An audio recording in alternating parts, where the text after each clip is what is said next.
Assalamualaikum warahmatullahi wabarakatuh. Eh, Perkenalkan, nama saya Yuni Nurhalima. Salam Bimba. Untuk review hari ini yang terkait dengan materi yang kedua pada tanggal 6 Juli. Yang pertama adalah tentang landasan hukum. Landasan hukum itu sendiri merupakan norma hukum yang melandas bagi setiap kegiatan gitu. Dimana di dalamnya ada pertama yang melandasi hukumnya yaitu hak anak, di mana hak anak tersebut yaitu perlunya adanya bermain dan berpendidikan gitu. Jadi tidak semata-mata landasan tersebut dibuat bebas gitu. Kemudian hak anak tersebut yang menjadikan Bimba untuk adanya kegiatan yang tidak melupakan bahwa bermain dan pendidikan itu adalah hak utama anak gitu, dan tidak boleh dirampas oleh siapapun, baik itu dari motivator ataupun oleh orang tua. Kemudian adanya teori belajar. Di dalam teori belajar tersebut terdapat minat, yang di dalam minat itu pun memiliki kesinambungan antara teori the law of effect, yaitu adanya sebab akibat, kemudian the law of exercise yaitu hukum latihan, dan the law of readiness yaitu hukum kesiapan, di mana hukum sebab akibat itu memiliki kesinambungan antara hukum latihan. Jadi ketika ada kegiatan tersebut memiliki sebab ataupun akibat, yang dimana dari kegiatan tersebut salah satunya contohnya membaca, melatih membaca, kemudian ada rasa minat. Ketika sudah ada muncul rasa minat, kemudian menyebabkan ada akibat, yaitu akibatnya ketagihan untuk lebih tepatnya mungkin lebih ke penasaran. Dari situ muncullah ke hukum latihan. Hukum latihan tersebut untuk terus uji coba dengan adanya pribadi yang untuk terus lagi menguji coba ke hukum latihan. Dari hukum latihan itu tersebut berkesinambungan menjadikan hukum kesiapan. Hukum kesiapan itu sendiri yang menjadikan artinya sudah siap atau tidaknya dengan minat tersebut gitu. Artinya ketika sudah semuanya terjalani, semua berdasarkan sebab akibat, kemudian sudahnya adanya latihan kesiapan, akhirnya memunculkan adanya minat yang benar-benar ada untuk semuanya gitu.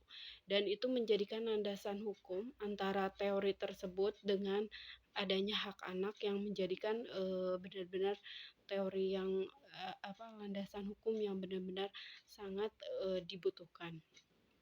Kemudian untuk metode Bimba terbagi utamanya ada 3, namun ada tambahan lagi 1, yaitu yang pertama ada fun learning. Fun learning itu belajar belajar dengan cara menyenangkan gitu. Menyenangkan bagi anak, seolah-olah untuk menarik minat anak untuk belajar. Nah, di dalam fun learning itu sendiri penerapannya melalui berbagai cara gitu. Salah satunya bercerita, bernyanyi, mendongeng gitu. Dan itu menjadikan suatu landasan utama untuk kita mendekat kepada anak gitu. Dan anak itu harus melakukan fun learning, artinya anak harus merasa nyaman, tenang,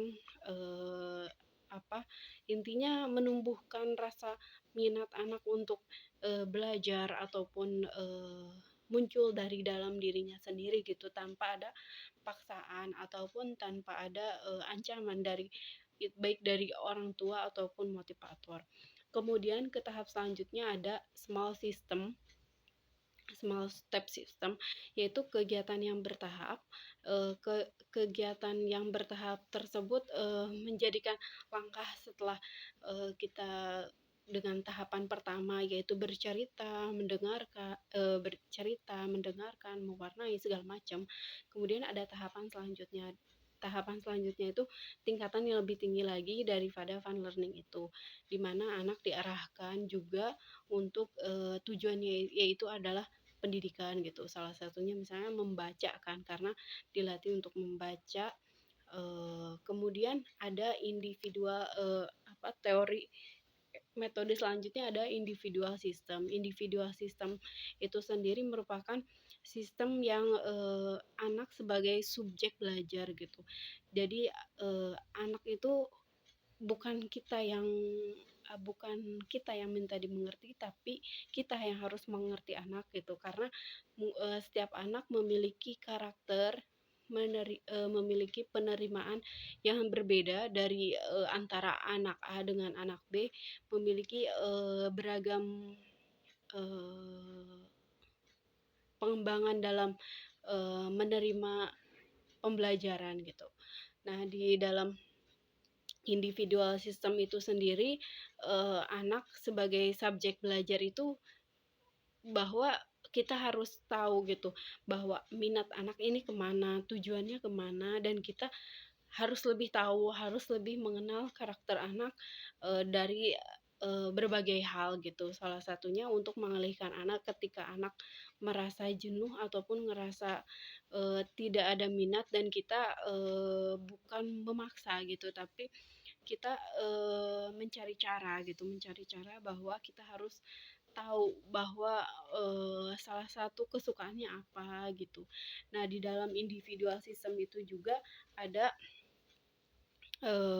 yang intinya tidak individual gitu, tapi lebih kelompok gitu.